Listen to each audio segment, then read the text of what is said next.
Hey everybody, today's August 21st. It's not a happy night at all. I'm not in a good mood. Today's Across the Pitch post-game show. The Union have once again fallen flat on their face at Columbus, and they're at a Leagues Cup final match. And I'm just annoyed. I don't even know what to say at this point. Todd joins us. Jose joins us. Todd looking dapper tonight. I'll shoot to you first. How you doing? Dude, I'm feeling fantastic. I'm ready to go. Anytime we get to do a live show, and I got to give a shout out to StreamYard. I'm going to give a shout out to Riverside. Riverside, you're in the mud. StreamYard's on top. I don't know what I was thinking going with Riverside over StreamYard, but look, this is how you do a proper stream. Riverside, take notes. So I'm glad to be on here with you guys in the chat because we appreciate the chat. The chat's the best part about the show. Exactly. I'm very listen. The chat's great after wins, but the chat after losses is very entertaining. So I'm excited to see who's still awake tonight. Jose, my good pal, how are you doing? I'm okay, man. Disappointing to see this team go to another semifinal and lose, albeit to a very good team. But I don't think it should be lost on anybody that this is a Columbus team that's going for their third final in 9 months and potentially their second trophy in 9 months as well. So this is a very good team that's doing a lot of things right. So let's not have that get lost in the conversation. But ultimately, it's a team that also has a lot of pieces that I think the Union would love to have in terms of players and in the caliber of who they are. So I think we have a lot to unpack and excited to do so with everybody who decided to stay up and chat with us after that. I think really, I don't know, it's a defeat, obviously, but I feel really defeated after watching that, right? Like it really did not feel like the team was really in it at many points throughout the game. Jillian joins us. Pain chat is what we're gonna call the chat tonight. We're in a world of pain. Listen, I was wearing a Union shirt earlier. I was all ready for tonight. If you guys can see, I changed into my Slipknot T-shirt because that's the mood I'm feeling right now. I'm feeling very upset. Little, early 2000, late 90s emo, screamo rock vibe tonight. Because it's not the first time this has happened, Todd and Jose. This has happened again and again and again, where the Union gets so close and they fall flat on their face. And tonight, Jose, frankly, I was bored watching this game. I was. There was a certain point in that game I lost interest in the Union because I knew it was coming. They were not threatening Columbus at all. They looked like the worst team out there from the minute that ball was kicked off. And it reminded me so much of the Open Cup against Houston. It reminded me so much of the Pachuca match earlier this season where they just looked like they were just the underdog, which is what they were tonight. Todd, I want to talk to you first about the formation. Do you agree with the lineup tonight? Of course, you got to come to me first. Of Absolutely not. course. I mean, we did the live show. What day was it? I feel like our days always run together. Was that I don't know. Saturday, Jose? Saturday? Yeah, it was definitely Saturday. Yeah, Saturday. I mean, we talked about it. No way Jim Curtin should have been going with Quinn Sullivan up top. And what's he do? Goes with Quinn Sullivan up top. And I don't know. I don't want to take up too much time ranting about this, but I'm going to. So bear with me. Let's go. But it makes no sense to me. Quinn Sullivan is not a striker. And I don't know what Jim Curtin needs to see of that. Quinn Sullivan's best games have been on the right flank. And we even talked about this last game. Not even him starting. Coming off the bench, he was impactful coming off the bench. And I would say Quinn probably shouldn't be starting in this team. And we saw a small glimpse, and I know it was, I don't know what, 15 minutes of Danley John Jock tonight, but it looked promising, very, very fast. And it seemed like every time that he won the ball, he wanted to go quick, quick, quick. And that's exactly what the Union need in this midfield. And you put Quinn Sullivan up top, you lose that. And no offense to Alejandro Bedoya, I thought Bedoya was fine tonight. But, when you're a team that, and I know Jim Curtin says you never want to go end to end with a team, but that's exactly what Columbus wanted to do. They were too quick for the Union tonight. Jack Elliott, Jacob Glitsis could not handle with them. They went through the middle way too easily, and I'm sure Jose will bring this point up because he asked Jim Curtin about it. But going to the point, starting Quinn Sullivan, I was talking to Kyle Albany about this before the press conference. You start Jack McGlynn. You should have never started Jack McGlynn, who's a defensive liability against a team that's always going to attack. Columbus had a clear game plan attacking Jack McGlynn tonight. I know Jim Curtin said they attacked down the right touchline heavily tonight, which they did. But Jack McGlynn, multiple times tonight, did not track his runners. Yep. And I don't want to pick on Jack McGlynn because we've seen this happened multiple times this season with multiple players. Jacob Glasses, Jack Elliott, Leon Flock, Jose Martinez, Leon Flock not tracking attackers. And Jack McGlynn was the player that I think was pretty obvious tonight, not tracking his runners through the midfield. Agreed. So you go with Jack McGlynn, you go with Mikel Ua, and you go with Alejandro Bedoya. And in my opinion, you're playing down 3 players. That's what you got, because then Mikel Ua is ineffective because he needs a hold-up striker. And that's why I thought Sam Adeniran would have been perfect tonight, where you can just play those balls to the middle, he can hold it up, and then Mikel Ua can run into space. Mikel was good with running into space tonight, but multiple times when Ua got into space, he had to turn out wide because he had nobody inside the box to play the ball into. Nobody was crashing the net. And because of that, you go down a man. Jack McGlynn, defensive liability. You're down a man. Alejandro Bedoya, you're down a man because he can't play 90 minutes, and leaving him out there for 90 minutes, I mean, that was rough. But, Jim Curtin's going to do what he thinks best, play Quinn Sullivan, which we've seen plenty of up top. But the fans, the people in the media, we can all see it, that it does not work up top. You're putting yourself at a disadvantage, and I don't understand. I mean, I think it's clear that Jim Curtin's saying, I don't trust Chris Donovan, I don't trust Marcus Anderson, 2 strikers on the bench. Didn't feel comfortable going with Sam Adeniran, which I'd assume because he wasn't feeling Mikel Ua to go all 90 minutes in this game. So you wanted Mikel to be substituted out for Sam Adeniran, which did happen in this game. But you can't think like that. You cannot think like that. And you set yourself up with failure tonight with going with Quinn Sullivan up top with Mikel Ua, and time again, somebody can pull it up, the stats. I guarantee you they have more losses this season with Mikel and Quinn Sullivan up top than they do with those 2 not playing. I guarantee you. So Jillian, it's funny, Jillian, because my daughter's 8, and lately she's been saying Skibbity Ohio Riz, and I have no idea what it means. But to Jillian's comment, there's a reason middle schoolers are using Ohio as a slang word for cringe or bad, as in Skibbity Ohio Riz. So there's a much cooler, they need to come here.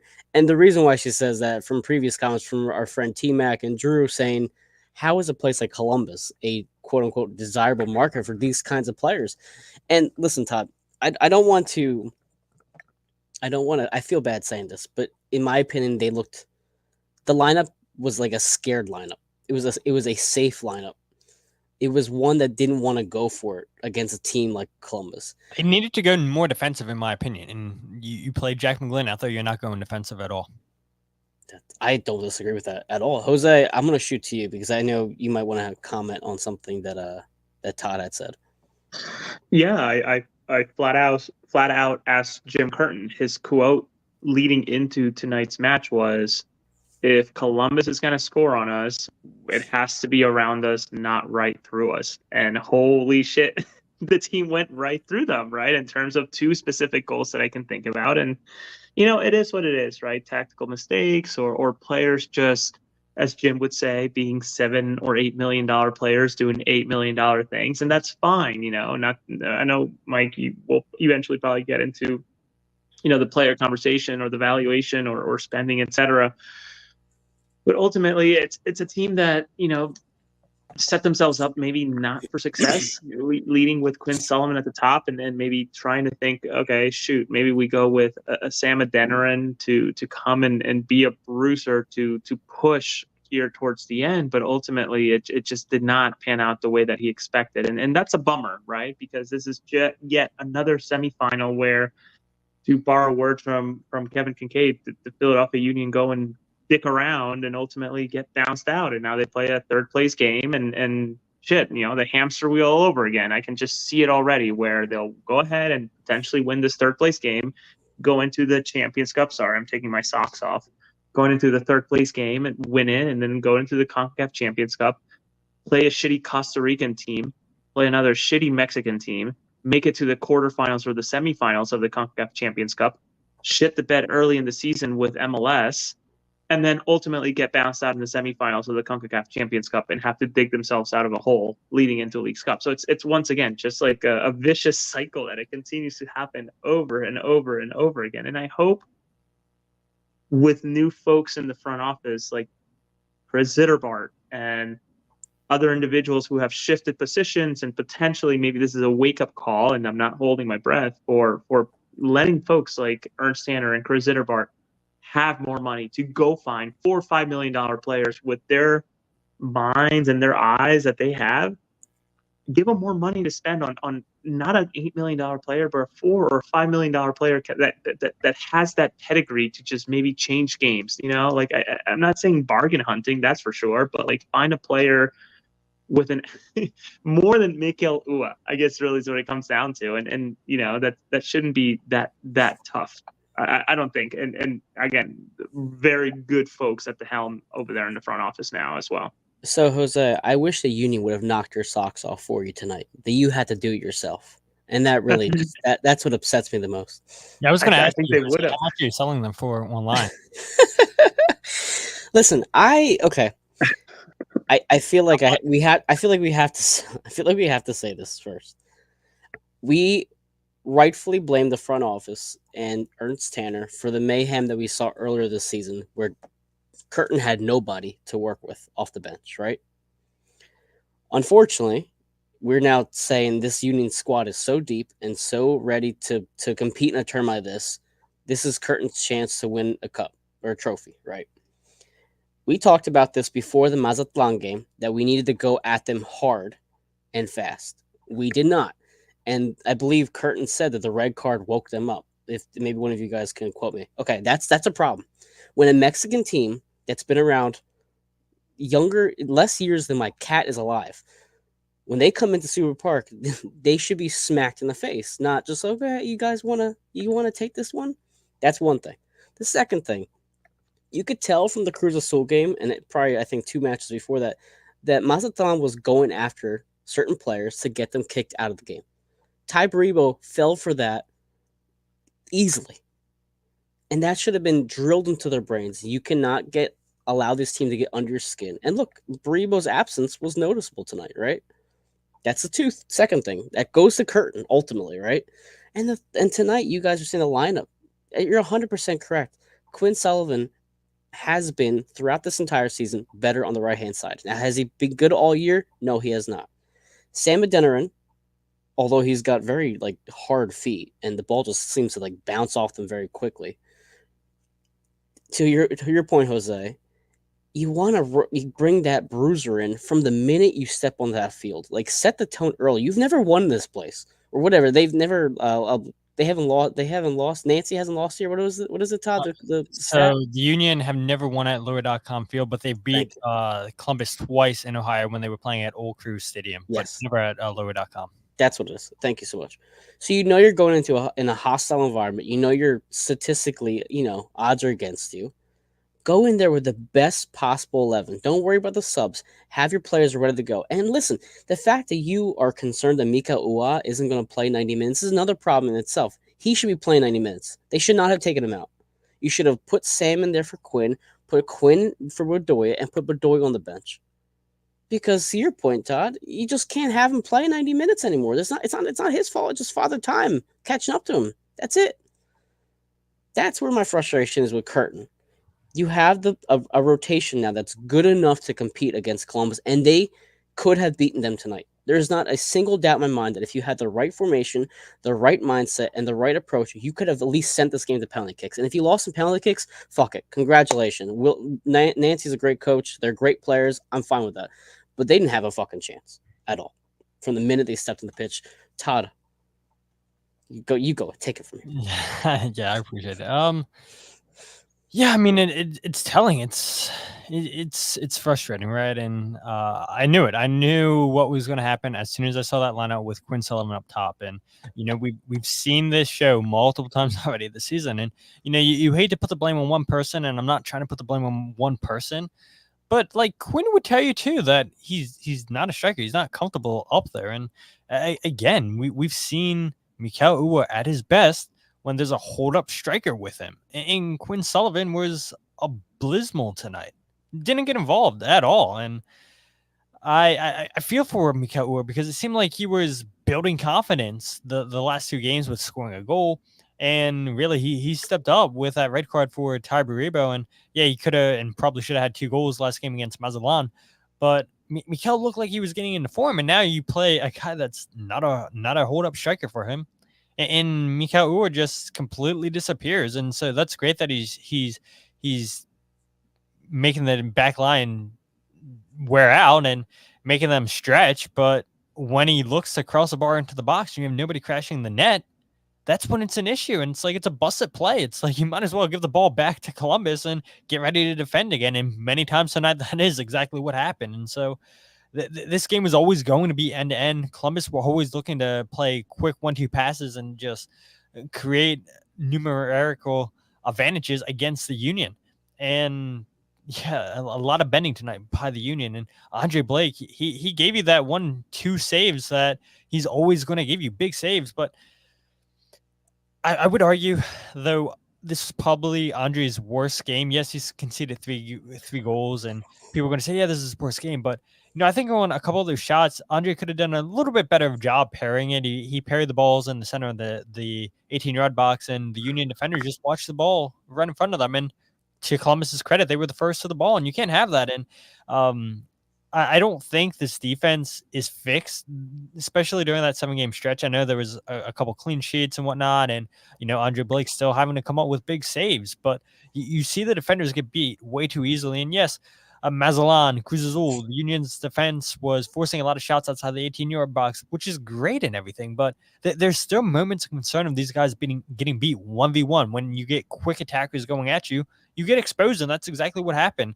The third goal, I believe it was, where Nate Harriel was left to defend 2 or 3 players in the box. Nothing Nate Harriel could have done there. There was just Jacob Glissons and Jack Elliott getting pulled out of position, and it happens way too much this season. And the only difference is you had Andre Blake making world-class saves. And again, like I said, he came up with 1 or 2 again tonight, and that's been the case since he's been back from injury. You're going to give up chances, really good chances, and the only difference is you have Andre Blake. And yeah, it's difficult just to see this team lose the way that they did when Jim Curtin, in my opinion, set them out to fail. And thank you.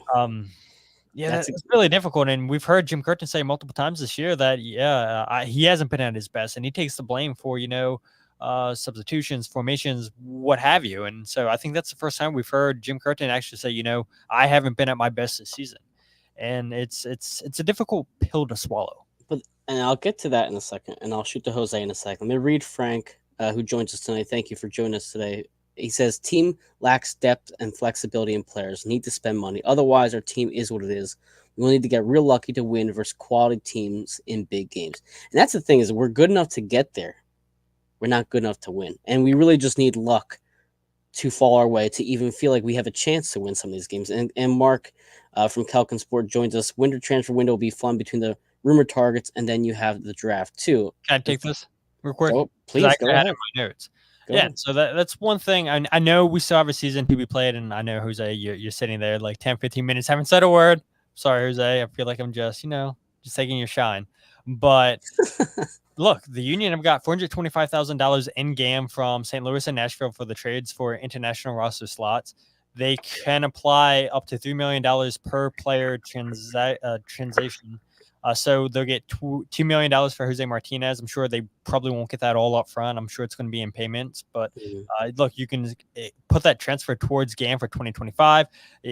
Who knows what the Union got for Sanders and Gabo and Richard Odada. But if they got any decent money, they can put that towards the GAM. And so Mark's right. 2025, the winter, has the potential to be very, very big for this team with the amount of GAM that they've accumulated. And if the Union go the 4 U22 DPs and 2 DPs, then you get an extra $2 million in GAM. And so it makes sense for me to see the Union go that way, accumulate all this GAM, because, you could potentially have a big winter transfer. And like Mark says, like Jose says, there's a lot of good people now in that front office, and the draft should be exciting, more players internationally, maybe even in MLS, potentially coming into the club in the winter. Yeah, that would be very, very fantastic when you have all this money. Jose, you go ahead and talk for 10, 15 minutes now. No, that's okay. I think what I will add is don't let it be lost. And Jim talked about it during his press conference. Wilfred Nancy has managed to take two college players Hmm. to become starters in a winning team. When you look at, I'm sorry if I'm butchering the last name, but Zawadsky and Arpston, both of them college players who made their way to MLS. So again, thinking about what the union can do in 2025, a lot. And Mark brings up another good point that was totally lost on me. They just sent Morris off to England. This team Hmm. would be even more dangerous had Morris been in the game, in my opinion. So it could have been worse. But yeah, I don't know. Again, I don't think that the team needs to spend without aim. I think that they have the right people now in place, or have had the right people now in place. It's just thinking about strategically what are the roles that need to be maybe recalibrated, need to be that striker from UPenn ready. Not quite sure about that. We'll see what his season looks like this year, right, Mark? Out in Stas. God. We'll see what the Union spend on, right? Is it a striker? Is it more midfield depth? Is it, I would think, center backs for sure. Something to think about in terms of recalibrating what the hell, happens with Glessens and Elliott, maybe bringing in two as Todd waves his fingers. Yeah, it'll be really fascinating to see what this team does in the winter. And again, I know a lot of people will roll their eyes at all the quotes and whatnot that came out of the town hall, but the reality is this team has an opportunity to really retool itself this winter, especially if they still remain with the strategy of two designated players, for youth players, but please God, don't reclassify homegrowns into U22 players. Let those guys go. Let them do their thing, and just bring in new talent that can be used as maybe, I don't know, a timepiece to let the homegrowns like the Vasquezes and the Sullivans of the world, well, the Sullivan that is the big piece now, develop and then jump in and really, really be involved. Todd, do you want to take this question from T Mac? You might be able to answer it probably better than me. Yeah, so Ernst Tenner explained at the town hall that it's up to $3 million per player, which I was a little bit confused reading the roster rules on MLS's page, but Ernst Tenner confirmed at the town hall that it's up to $3 million per player, which was 1.6 million, I believe, prior. Now up to $3 million. I mean, it's a good amount of money that you can receive now and put towards game. That's sizable. Listen, we're talking about these new players and the 2025 window. I think a lot of Union fans, what they're upset about right now, currently, is that a player who could have made a massive difference tonight just left this team about 2 days ago, and that's Jose Martinez. And that's something that, I don't know. I mean, you guys might. I mean, you obviously remember, but when Sergio Santos was traded back in 2022, one of the biggest headaches the fan base had was that you're taking a really great locker room guy, a very good energy guy off the bench from this team. Granted, the team got better without Sergio, and it was a great business move. This move for Jose Martinez to Corinthians on paper is a great business move. He's already 30. He exactly hasn't had the best season anyway, objectively speaking. But my God, if you ever needed a player like Jose Martinez, it was tonight. The team just looked like they had no heart and soul. And I'm not saying these players didn't try, nothing like that. But there's just a different energy when Jose Martinez is on the field. Todd, any thoughts on the absence that we saw tonight from El Brujo? I'll let Jose go first. Go ahead. Uh, I'll just do a score update. LAFC just scored against Colorado. Really, really nice goal by Oh gosh. I call him Boguts, whatever the hell you want to call him. Yeah. Really, really nice goal. And listen, He's linked to Celtic, just like Daniel Gauss. yeah. He could not. There is a world where he doesn't show up. Should LAFC lose or win, that he doesn't show up to Sunday's game. Should Celtic actually press the gas pedal a little bit faster on a deal? What was the question, Mike? tonight we needed Brujo, and he wasn't there Yes. tonight. And the fans are rightfully upset that another player like Carranza, like Julian or Jose are gone. Yeah, I think Jose Martinez would have been made a world of a difference had he continued to play the way he has been since Copa America. Obviously, the Brujo of the first half of the season, a different story altogether, but it would have been really interesting to see how he would have marked Rossi or Ramirez in terms of a man-to-man, or maybe doing a better job of shifting back and forth between the two. Leon Falk did fine. It was serviceable, but it was obvious that it was not quite what's needed for players of that caliber, and that's just it. But that's the problem. You said it right there. The word serviceable.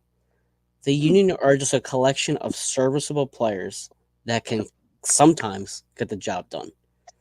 And also, I think Jose, you posted, or Todd, maybe one of you guys posted. The team has faith in Jesus Bueno, right? Why was he not? Maybe said that. I don't think I did. Somebody said that. I don't know. All I know is that he's got a new contract, making a hell of a lot more money. That's a fact. This was his tournament last year, and now not so much this year. Exactly. It's like Leon Flock will always be a serviceable player. There are a couple games where he really stands out. And you're like, man, Leon had a great game tonight. But for the most part, he's just kind of like a solid player. Like Cincinnati last year or a couple of years ago, where he scored that in the playoffs, right? Exactly. Oh, LAFC just scored again, according to Jilly. Oh, yeah. You know who it is? Kai Kamara. And another player that I won last year, by the way. That's JP Sabata talk right there. I think he's mentioned it before. Probably. I just don't understand where Bueno fits into this team moving forward. I guess now with Danley in the mix, it's a bigger question mark. So I know we only saw him for maybe like 15, 20 minutes. What were your thoughts, Todd, on Danley tonight? Oh God, I mean, so you bring up Jesus Bueno. Jose and I had this conversation last week or 2 weeks ago where, look, I know we still have a season to be played, but with San Diego coming into the league this year, what players did the Union protect and not protect with that draft? And so I think a big question is is Jesus Bueno one of those players that you protect? I forget the number of players you're allowed to protect per team, but I'd be curious if the Union protect him. I know Jose and I were talking, okay, well, if Jose Martinez is still here, you probably still protect him, even though, there's rumors that could he stay, so could he go? Ultimately, you probably do keep him, but now the Union don't have to worry about Jose Martinez since he is gone. I can't tell. I think Jose is frozen. He's definitely frozen. I think Jose. There he is. He's back. There he is. We got you back, Jose. But yeah, I mean that's something to pay attention to as well. How many or what players are the Union going to protect for the super draft? And dude, Jose's connection I mean, this is crazy. The amount of thumbnails that you could have just watching Jose's face just stay completely there still. He goes. There he goes again. This is crazy. It's just a Todd and Mike show. Wow. No way. It's just a Todd and Mike show now. I'll go ahead, Todd. I'll let you finish your thought. So sorry, I went on a rant there. What? Okay. He's back. So distracted right now. I mean, hopefully you're good to go, Jose. No, Jose's just a walking glitch at this point. He's like the Union tonight. Just you think he's going to show up, and they just lets us down.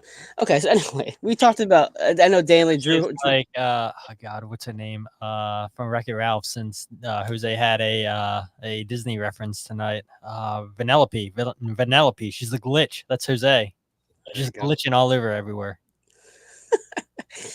So to answer your question on the expansion draft, as long as I sound okay, last time there was a draft was obviously for St. Louis, and teams can protect up to 12 players from their senior and supplemental rosters. Homegrowns, I think, are automatically protected. I believe so. Yes. Or up to 24 or 25, something like that. Yeah, it's something weird. I'm not gonna read the rest of this, but that's the first thing that comes to right at me. So 12 players can be protected. Well, Jesus Bueno be one of them. Do the Union honestly even have 12 players to protect, considering how many homegrowns they have on that roster? That's another question.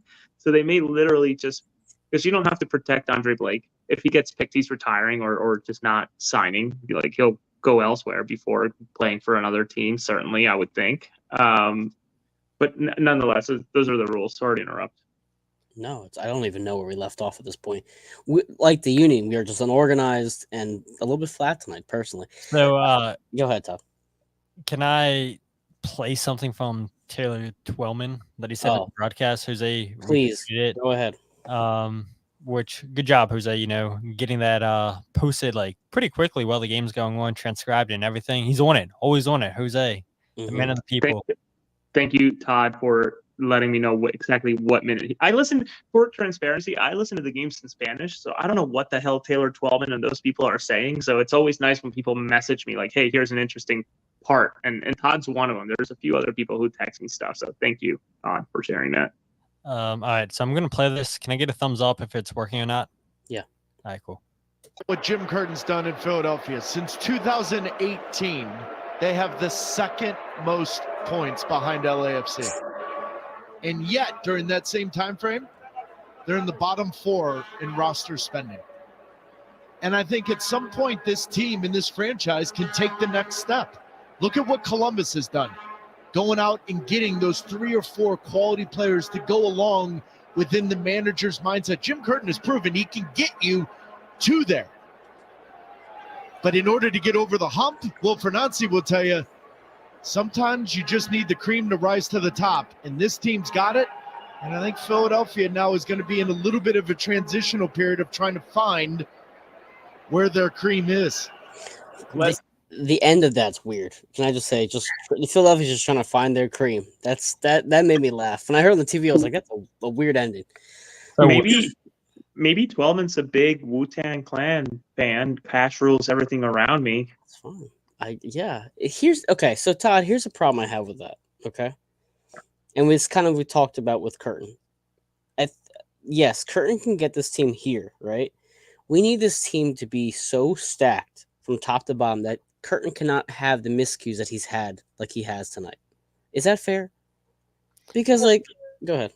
Yeah, it's fair. But I don't know. I think you get him. I mean, look at the bench. Let's look at the bench real quick tonight. A ton of homerooms, right? You have Alawetu Makanya, who I know is not a homegrown, but a U22 bust. CJ Olney, who's 17 years old. I think he's a promising player. You had Jeremy Raffanello, who it's not great. So that's your only 2 homegrowns you had on the bench tonight. Chris Donovan, I don't think should be on an MLS roster. Marcus Anderson is not an MLS level player right now. Should probably spend next season all down with Union 2 or someplace else to develop. You have 2 goalkeepers, so you don't count them, in my opinion. Jesus Bueno, I think, serviceable. Sam Adeniran, you talked about earlier, his feet aren't the greatest. His first touch isn't the greatest. He has a powerful shot. I'll give him that. I mean, turn a shot in the 87th or 86th minute, something into nothing. Danley John Jock, I think, is going to turn out to be a good player. You talked about him. I thought it was a promising debut, really, really fast. It seems like a player that's quick in transition, which is exactly what the Union need in this midfield. I mean, to see how quickly he closed down Cucho in the second half of this game on the left touchline, I believe it was. I mean, that recovery speed was insane. And so the Union need more speed in the midfield. And so we talked about a little bit ago where the 2025 winter transfer window has the potential to be huge. And Taylor Twellman, who was the commentator there speaking, talked about, the Union seemed like they're in a rebuilding mode. And, I would argue if they get this window right, it's not necessarily a rebuilding window. You need speed in the midfield. And Danley John Jock seems like a step in the right direction. Now, if you can get another midfielder, maybe a second midfielder in the winter, definitely needs speed defensively. Both Jack Elliott and Jacob Glesnes, both extremely slow. You need a faster center back there and somebody that can defend 1v1. Out of all the defenders, I think Nate Harriel's the best 1v1 defender. Then I would argue Kai Wagner, even though he got beat a couple times tonight by Rossi, but Rossi is one of the best players in MLS and in terrific form this season in the last couple games. But yeah, I mean, I'm glad that Taylor Twellman called out ownership because Jose's got Andre Blake, he's got Kai Wagner, both go on record in the last couple months. And now you have a national commentator, and MLS would argue their biggest commentator going on record on national broadcast with streaming, calling out ownership. The players should be thanking Taylor Twellman for putting this pressure on ownership. Yes, the fans are doing their part, and you can have a whole bunch of different thoughts how you thought the town hall went, how it didn't go. That's great and everything. The fans are upset and everything, but now you have a national commentator putting pressure on the ownership. And I think with the right people in the front office, I think that we could see, not like Taylor Twellman says, a rebuilding year for next season, but I think it could be a quick restart. The Union get fresher players in here, players that, and I've argued this too on my show, right? The Union play at 4-4-2 diamond, and they've had this team together for so long, and it's like you require a high press out of all these players. You're going to wear them down. The team that I use for the example is Liverpool. Look at all their players that they moved on for them because of Klopp's gang and pressing system. They were tired. They were worn out, and they needed to move on from those players. And it's the same thing with the Union. Jack Elliott, Jacob Glesnes, Jose Martinez is one of those players they moved on from. And with this amount of GAM they have next season, I'm excited for what's to happen in the winter transfer window. And I know we're still in a current season, anything can happen. And I hope the Union take the third place game serious on Wednesday. And I know Jose was giving the 2025 script and whatnot earlier, but I mean, it is so important to play in CONCACAF Champions Cup next season. It is so important. The amount of eyes I watch that tournament, the amount of money that teams can get from that tournament, the Union have to be in that competition. And so much to unpack. There's so many things I want to say. You said the rebuilding part. Where's your sign?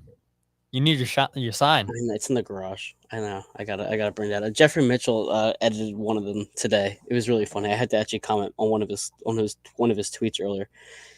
So you say the rebuilding part, right? The problem with that is the rebuilding window that we're in is so self-inflicted. That's the biggest fucking problem. It's not because of there's injuries or the players are leaving. Like, it's just simply self-inflicted rebuilding that doesn't have to be happening whatsoever.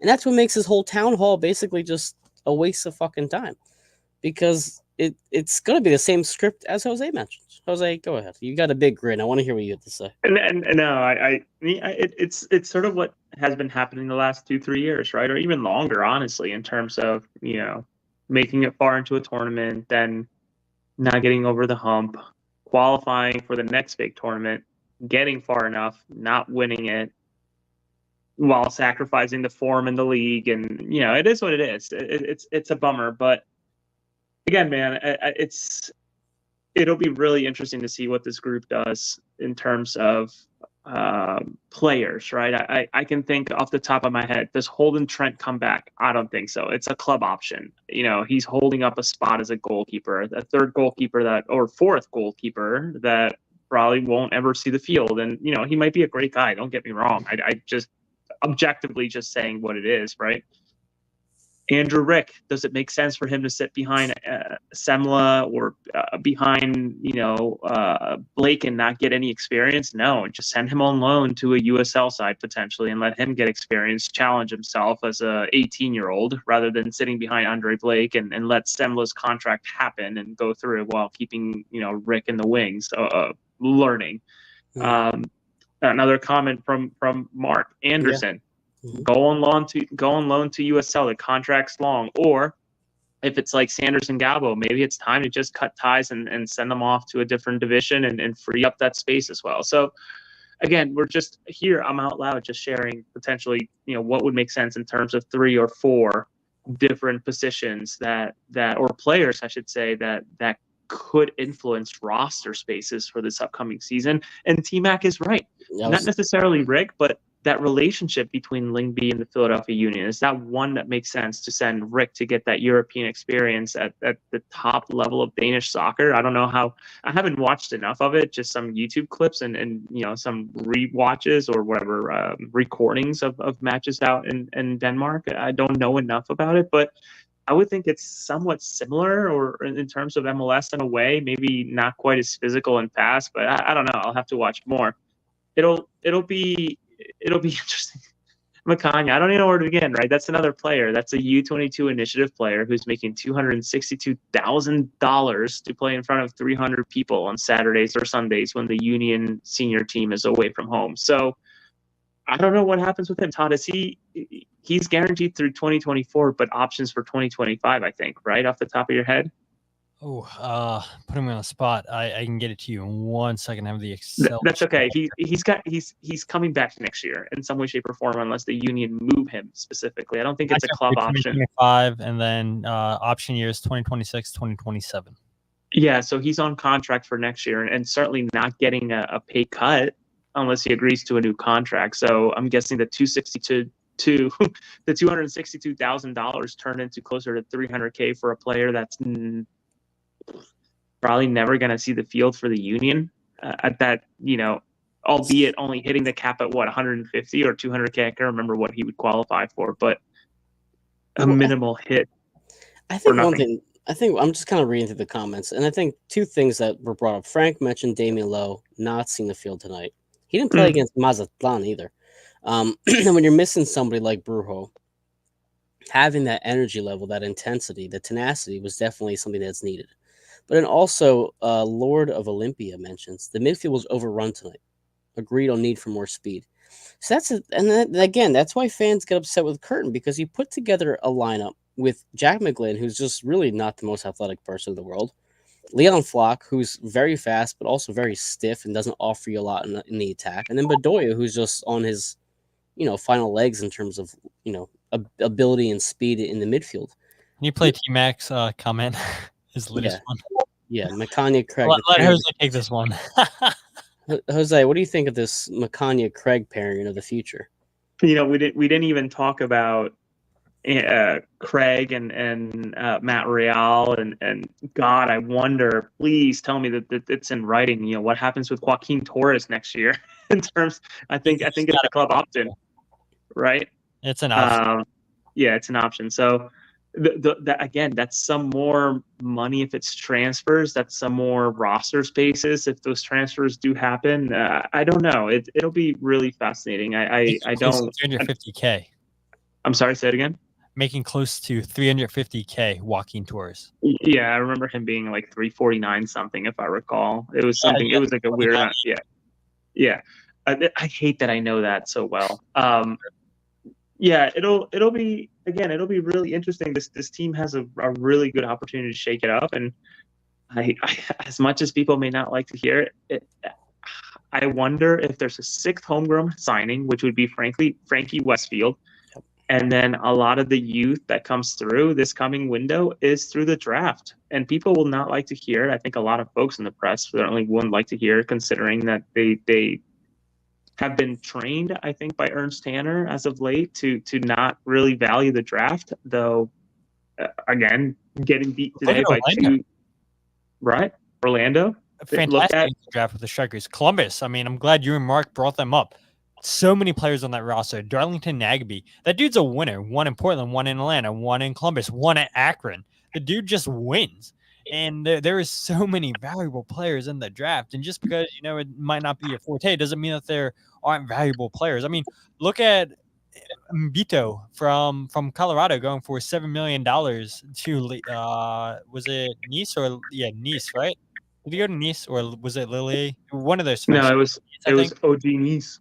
Yeah, I mean, I believe the Union will take advantage of the draft next year just because of the people they have now in the front office that specialize in that. But look, I mean, there's ways to build a roster that this team hasn't really taken advantage of. And I know Ernst Tanner said that they were hindered in what they could do this past winter. And so they could only bring in Marcus Sanderson, a Oliver Zemla, a Sanders Ngabo. And none of those players are going to change a team right away. And those aren't the type of players you need to be scouting, frankly. And I know Ernst Tanner is saying, we just didn't really have the funds to make the big impact signings that we needed to make, but we still made signings because, we wanted to show ambition or whatever. I know he didn't say that, but I'm sure that's part of the thinking why this front office and the ownership group said, hey, go out there and sign some players to show the fans, say, look, we signed some players, even though they weren't going to contribute. But that's a problem with the fans are dealing with, is that why don't we have the money? Why can't we do that? And also, to Mark's point, you could build a roster this December. I don't have any faith that they're actually going to hit on their players and have these players actually impact the team right away. Danley is like the biggest promising player right now for me. But like even in what we've seen from Sam so far, I'm slowly getting less impressed by by every single minute he's out there. I just don't have any faith in this club.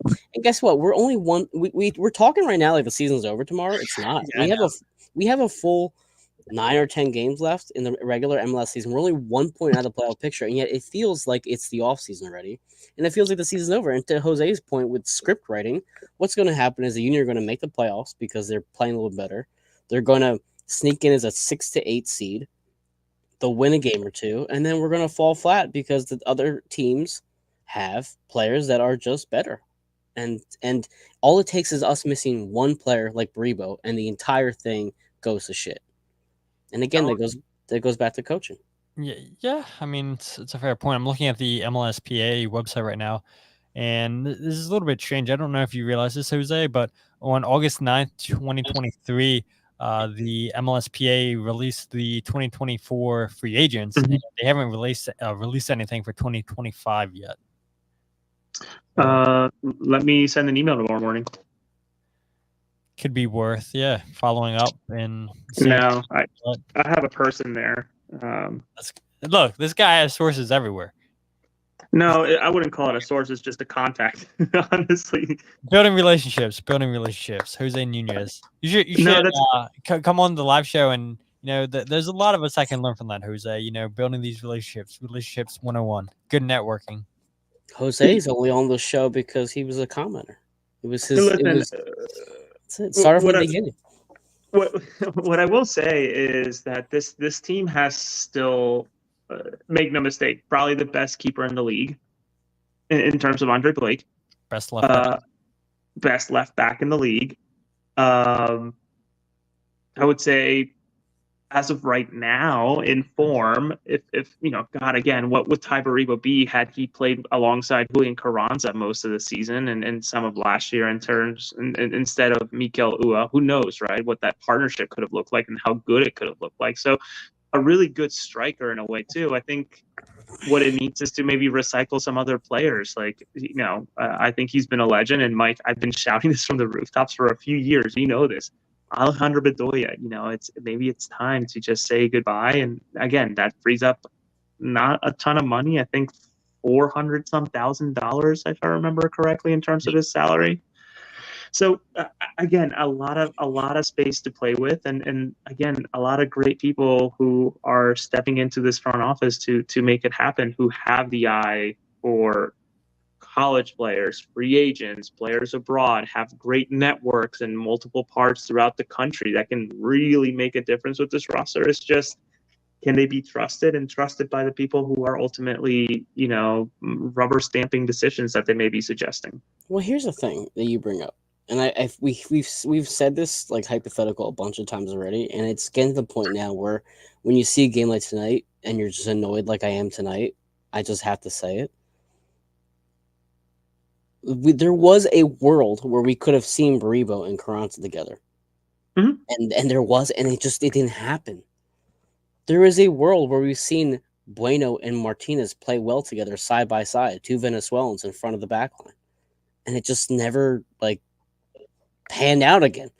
There was a world where we knew that Jose Martinez, and if Dave Miller was on the show, I miss our buddy Dave. If Dave Miller was on the show, he would say, "Why the hell can you not play Jose Martinez on the right hand side?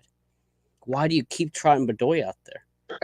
So is that a Curtin issue? Is that a Tanner issue? Who's making these calls? Where it again, you say the word trust. I don't trust anybody from coach to the ownership to actually have some sort of logical competence with what they put out on the field. And guess what? It goes to the players too, because I will never forget when Alejandro Bedoya said in the presser or the mixer room after the Miami game, "We were starstruck tonight." Right. And I remember that. And this is a team that played in Azteca. This is a team that has been through the gauntlet of things. And for them to say, "Hey, Lionel Messi walked into the stadium and we felt like we were amongst this superhuman." And Lord of Olympia mentions time to sell McGlynn. Listen, we'll see if that ever pans out too. But again, you say the word trust.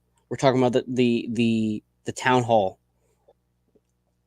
Every single game that passes with this club, and every single disappointment that comes with this club, and Kevin Kincaid listed every single loss we've had over the last like 6 or 7 years, the trust diminishes. And frankly, this would not fly for the Eagles, the Phillies, the Sixers, the Flyers. Nobody gives a shit about them anymore because they're just trash every single year. And I And think know, that's the annoying thing, though, because like the Union had the opportunity in 2022 to really become something in this city. And we said that what, like a month ago, Todd. And I know you, Todd. You're from Maryland. I don't know if you're a big Philly fan for other clubs at all. I think you're an Orioles fan, right? Okay, Orioles are a great example. The Orioles have been bad for He's a a long dork. time. A long time. A long time. They're good this year though, but the Orioles have been bad for a long time. Well, not until the Phillies gave us all their crappy pitchers, and now we're just like the 2023 Phillies, just blowing saves and leads. And thank you, Sir Anthony and Craig Kimbrell, who somehow still on the roster, but not your guys' problem anymore. Exactly. Drew asked, "What's the background on Ernst? He brags about Hoffenheim and Salzburg, but why is he here now?"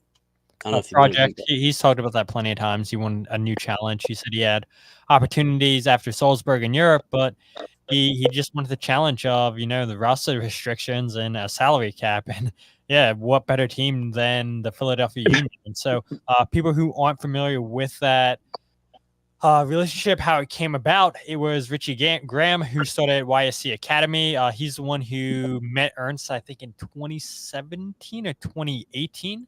And sold him on the project of coming to Philadelphia. And so shout out Richie Graham doing more than just YSC Academy. Again, I mean, that's thank you for that. I don't know, Todd. The point I'm saying is no other team in Philadelphia would allow their teams to continuously do what they're doing every single year. And it just feels like we're in that rut of the early 2000 Eagles where we just could never get over that hump.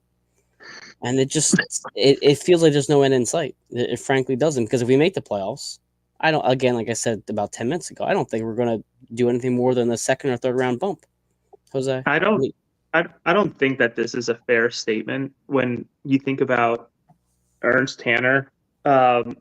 His role is to obviously field a competitive team. I understand that. I think everybody should understand that and have that expectation. But in reality, when you think about soccer teams, yeah, they're there to win and win championships, but ultimately maybe this is the spreadsheet mind of mine and the business mind of mine coming in, and it's not the fun conversation to have, but the conversation really is about making money. That's what the team's there to do too, right? In terms of selling you jerseys, selling you scarves, pins, balls, etc., whatever. But ultimately the bulk of the money can also come from taking young talent, exposing it to the world, selling it for a profit. And that's what Ernst Tanner has done all throughout his career. Has he missed? Absolutely. Have other people in his position missed as well? Absolutely. We heard Chris Albright talk about it earlier this week about how he in both Cincinnati and in Philadelphia, when he was, at both clubs, has come and missed and whiffed on players easily. I mean, sexy season for sure, one of them. And I think, was he around for Mboli as well, Todd? If I recall, it was no, not Ernst. I'm talking Albright. Yeah. Okay, so Albright has come and missed too, and it happens. It is what it is. But again, think about the. I mean, to be fair, that was Nick Sakovic signing. Yeah. Okay. So again, think about Jack McGlynn, someone who they sort of poached from New York through whatever route they ended up getting him to Philadelphia. They're about to turn a kid who came in very, very young, leaving for, probably nearly double, digit $1 million. That's exactly what Ernst is part of his job, is to turn profit on players. So don't let that get lost in the reality of what his role is too. And I know I don't want to say an uncomfortable conversation, but like, it's true. His job is also to recycle players for a profit, and that's what he's been really good at too. Well, that's the thing that makes me mad. I mean, you look at Hoffenheim. He discovered Roberto Firmino, and look at the player that he's become. Sadio Mane. Who else? Who else is a big player? Dominic Sloboshloy, who he's compared to Kevin Sullivan. This is what happens when you give him more money. Not saying that any of those players would have ever came to MLS, but I think you give Ernst Tanner a little bit more money, he's going to get bigger prospects in here that can double and triple your investment. I mean, the player that I'm going to continue to use as an example, because this is fantastic scouting, is Diego Gomez down in Inter Miami. You sign him for $3 million, stays in MLS for a year, and you're selling him for $15 million, up to $18 million with add-ons. Inter Miami making 5 times the profit for a player, yes, that they paid $3 million for, which would be the highest transfer fee paid by the union. But this dude, 1 year in MLS, and his value raised by 5 times what Inter Miami paid. That is insane scouting. That is insane development. And you give Ernst Tanner more money. I don't see why he couldn't do that. Yes, you're going to have some misses, but he has proven in Europe time and time again. So many more players than Firmino, than Szoboszlai, than Sadio Mane. There is so many players that he's hit on, and you give him more money. Why couldn't he do that for Philadelphia? I think what I will say, and Mike, I know we're closing into maybe however long, 56 minutes at this point, and it's just a really good conversation, and it's also the reality of, gosh, the conversation between soccer fans is often, are you plastic, or is your team plastic, or is your team built from the ground up? And you really can have a hard time doing it both ways, but there is a way to get it somewhere in between. I think the union can probably or do lean towards creating players and finding players and creating stars, as again Mark mentions, which is a fine philosophy.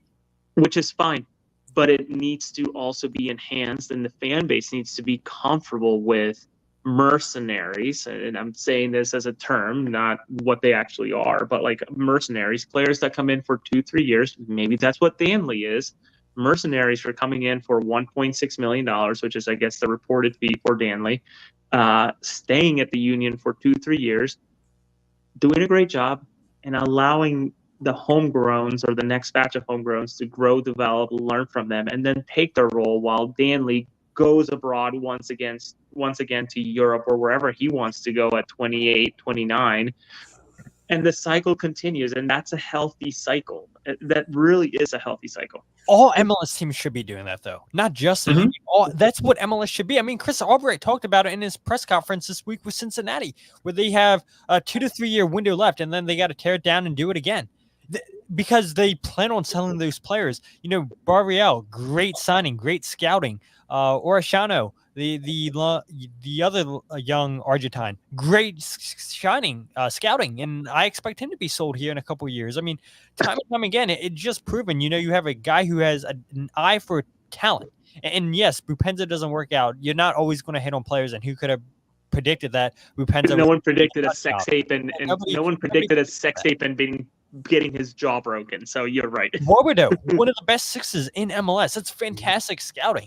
And again, it just goes, you give these guys who Chris Albright in the Philadelphia Union system goes to Cincinnati, where he has an ownership group that says, what do you need? We'll give you it. I mean, look at them. They have the ambitions to go out for Josh Sargent, Weston McKennie. Chris Albright did not shy away from that. That tells you the ambition that ownership group had. You put the right people in place, they're going to give you diamonds. The problem also with all that is that this is just not the market for it.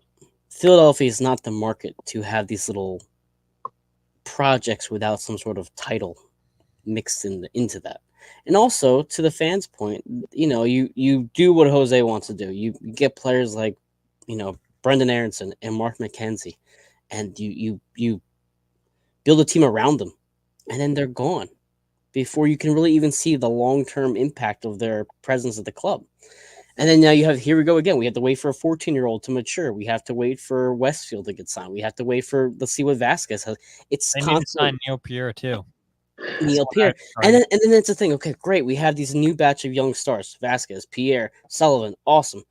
And in 3 years, Sullivan's gone. And Pierre's probably going to be gone in 2 years. And it's this constant so if you're going to get mercenaries like Jose wants, then they need to just switch. They need to switch to that in this market, because you just can't do this time and time again in Philadelphia, especially when you're trying to compete against the Eagles and the Phillies and the Sixers and the Flyers, and even the Flyers being what they are, they still have the kid's name, Mitchkov coming in, whatever his name is. They have a good prospect.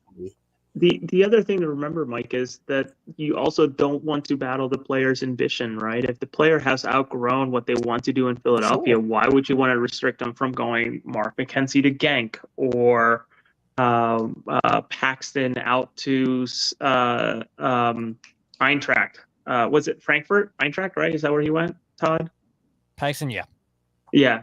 And so on and so forth. McGlynn, wherever he goes, if it's Bruges or Sociedad, who knows? You know, their ambitions there. And Jack has been open. I mean, God, first question I asked them right after the Mazatlan game was, you know, seeing Brujo, someone at his age, with the resume that he has, which is relatively similar to yours, Jack. How does that excite you in terms of, you know, your potential to move abroad, considering that you've shared a similar amount of time in the first team in Philadelphia and you're much younger? And the initial answer from him was, it really excites me because I want to be in Europe. So again, it's a fine balance of keeping these guys, but also not holding them hostage and not using mechanisms to hold them hostage against their will. It's again, it's going to be a very, and there's what at this point, one Leagues Cup game and 9 MLS games before playoffs start. So there's still plenty of soccer to be watched. It's just I think a lot of players are on tryout mode right now. And also, these players like McGlynn and Sullivan, some might argue, don't fit the system that Jim has and the union have in place. So again, to your point, Jose, the ambition, like, hey, listen, I'm 21, I'm really good, I don't fit the system anymore. Let me go to Europe and let me go thrive somewhere else. Todd, we'll kind of close this up with going to you first. Any thoughts on what Jose said, and any sort of final thought before Sunday's actually kind of important match because they have to get a CONCACAF Champions bid? You know, it's always about learning on this show. And today I learned that Oluwatu Makanya is the 13th most expensive player in Philadelphia Union history at $448,000 euros. And again, he doesn't play. And does that go to Curtin? Does that go to Tanner? Who the hell is saying, let's pay this guy a lot more money than he should be for just being a bench warmer? A great agent. I will not deny that. What a great agent Makanya has. Yeah. So Todd, any final things besides Makanya? No, I mean, look, I just hope the fans realize, and I get it. It's the last weekend before Labor Day, and everybody gets back into school, and it's on to the cooler weather. I mean, I don't know how it is in Pennsylvania, but I've been enjoying the high 50s, low 60s in the mornings, and then no humidity in the 70s the last couple of days. And yeah, it's been nice. And so I hope the fans come out on Sunday. I know it's a third place game, and it looks like it's going to be the Chris Zitterbart derby between Colorado Rapids and Philadelphia Union. But that game is so important for the Union because, look, we were all sitting here saying that, yeah, the Union probably aren't going to win MLS Cup this year. And so if they're not going to do that, they're definitely not going to get into a top 4 spot, in my opinion. And so if you want to get into the CONCACAF Champions Cup, which should be the goal, I think it is the goal, you got to go ahead and qualify for Champions Cup, and you got to beat Colorado on Sunday. And so I hope fans realize how important this game is. It is. Jose, any last thought here before we close it out? No, I guess what I'll say is, God, I almost have nightmares of what would be Keegan Rosenberry's Joker moment, you know, PK shootout to the side, third place in this tournament, and suddenly he's the one who converts it in the Union or out of a CONCACAF Champions Cup next year. That would be an absolute villain moment for him to capitalize on. You know, it's tough, and you know, it's another semifinal loss. And sure, again, Kevin Kincaid listed all of the different opportunities that the union have had to hoist a trophy or bring silverware back home, hardware, whatever you want to call it, back home. But you know, it is what it is. We will go to sleep and hopefully show up on Sunday. I know I will be at a 2-year-old's birthday party because of the time of day that it's at. But we'll fast forward to Wednesday and we'll think about Columbus again as press members and prepare for that. And, you know, the cycle continues, and wait another year, whether it's Leagues Cup, the league itself, US Open Cup, who knows what happens with the U.S. Open Cup next year. That'll be fascinating to see. But the one thing I will say, if you are a sick man like myself, I think Todd falls in this category. Mike, maybe you do as well a little bit. If you want to learn about front office work and how it all really functions with the people who make the decisions in terms of, navigating transfers and what those look like, good friends of the show, Mike, Matt Swift, and David Gussler out in Charlotte, the Mid City Collective. And this is the beauty of them being such a young team and also having ownership that gets the utilizing, ground level media like us in a way. They had the Ernst Tanner of Charlotte. His name is Zoran. I forget his last name, but they just call him Zoran because they're so friendly. They had him for about an hour answering questions about the transfer window, talking about the difficulties. Obviously, it was well documented how they went for who was it, Todd Almiron out in Newcastle, and it just fell apart at the last minute, and the difficulties of the window being shortened in terms of ending in August 14th versus ending on the 31st. Really fascinating conversation, about an hour long, but well worth the hour. A lot of really, really good stuff if you're interested in learning. Behind you. Well, we can see it, everybody. It's Keegan Rosenberg. Is it really? No, I'm just kidding. I was gonna say. Can you imagine if I think they just took away a call? Oh, they took away a card. Yeah, VAR decision, no penalty. Looking for Giroux on that team. He's so handsome. That's how we're gonna end Jose's talk. Listen, JD, by the way, JD Walker joins us, and he asks a question about Danley too. I'll have to look into that, JD. That's why I looked it up. And that it was Mikel Ur at 2.8 million, then Jamiro Montero at about 2 million. Dinner Guy's like third, I believe, on that list. Danley came in at 5 on the list. 5. Okay, so there you go, JD. And then JD also has a show that he does at his own Stream Punk. Check him out as well. Great Union independent reporter, like all of them are, who joins our show. I appreciate JD for stopping in. Listen, I'm frustrated. And to Kevin Kincaid's point, the tweet that Jose mentioned, so 2014, 15, and 18 U.S. Open Cup lost both legs of the 2021 CONCACAF, the second leg of the 2023 CONCACAF, the 2022 MLS Cup, and back-to-back semi-final League Cup appearances. Frankly, we look flat in both of them. And it's frustrating, to say the least. So this is Across the Pitch. Appreciate you all joining us tonight, 11:36 p.m. I have to go work out and let some of this energy out. That is Todd Lewis that way from the Free Kick. I'm sure an episode coming out tomorrow, if not the next day, Todd, right? Yeah, I like to go ahead and try to live stream. I was going to say, you got some live streams. Riverside sucks, though. Riverside sucks. Well, you have to join the StreamYard family. And then also Jose R. Nunez91 on Twitter. Jose Nunez, my good pal, my good friend, who now owes me a Cruz Azul kit and a Mazatlan scarf that I've... There you go. Look at that. Thank you. I appreciate you. At this point, you're going to be run me broke with all these Mexican things you've been buying for me. And then that's actually a nice looking scarf. Very nice for $25. That was the first thing I said. If anything, what I said to Todd when I was buying it was, man, I feel like I got ripped off for the jersey, or I ripped them off for the jersey if this was only $25, because this is super nice. It is. I'm excited to have that.